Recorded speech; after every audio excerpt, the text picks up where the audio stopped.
Hi, this is Tierra Kelly. This is Sister Kitty. Today we've got a really awesome old Singer sewing machine to show you. This is a model 1591. You can tell that it's a 1591 because it has this sort of bobbin case that goes underneath, like a lot of sewing machines. But it also has a direct drive or pot motor. It's got a geared shaft that goes right into the hand wheel and the main shaft of the machine. This machine was made in 1949. You can tell by the serial number in the bed plate over here, AJ075483. And this machine is not perfect by any stretch of the imagination. It's got a lot of scratches and dings on the finish, but I'm just saying it's not perfect cosmetically, because inside here is the heart of a 1591, which is one of the legendary, more heavy-duty of Singer's line. I'm going to go ahead and wind a bobbin right now. Should do over here. And it's a class 15 bobbin, as you can probably tell by the name 1591, which you won't find that number anywhere on the machine though. To wind the bobbin, let's go down here.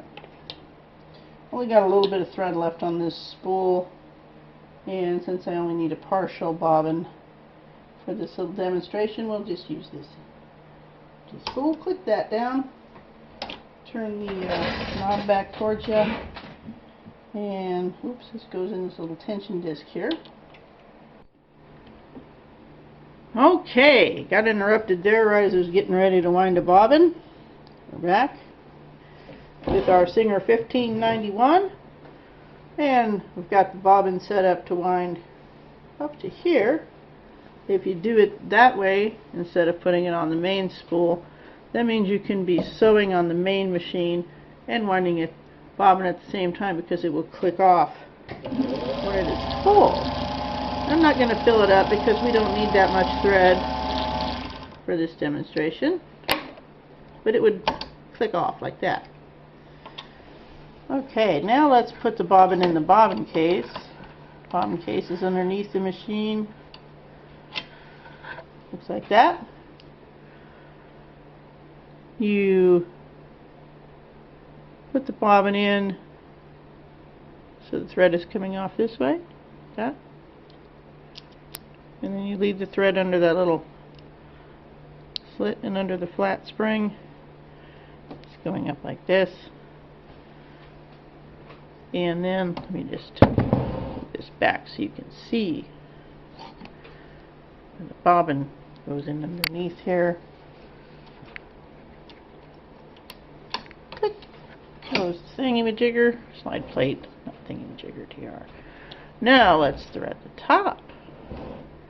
You'll notice that the machine has its tension on the faceplate here. Very old school design. Most machines now have it up front or built in. Anyway, let's thread this thing. Put the thread on top here, and then we lead it through this notch on top, between the tension discs. Grab a hold of that check spring and then pull the thread all the way up so it's on that notch. And then through the take-up lever, this guide, and there's one on the needle bar. Raise the needle to its highest position. Do that with turning the wheel towards you, remember? Now this machine is different than most other Singers in that it threads from right to left, just like the Featherweight 301 and the 201. Okay, we've got our thread. Now let's turn the wheel towards us, raise the bobbin thread like that, and we're ready to sew. Just start with some really lightweight shirting here, a couple layers of that. Put down, hold your threads. Ooh, long stitch length. Let's turn it down a little by moving this lever. The reverse is all the way up, forward is all the way down. Nowhere is right in the middle. Let's put it right about there. 12 stitches per inch. Appropriate for this type of fabric. Nice. nice stitch. I might want just a little less tension on there. Reverse, forward, and it's a straight stitch machine. You got forward and backward.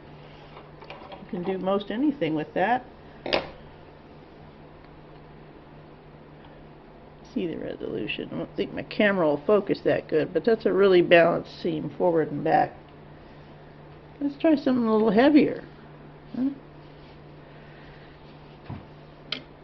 For a heavy fabric, you want a long stitch length.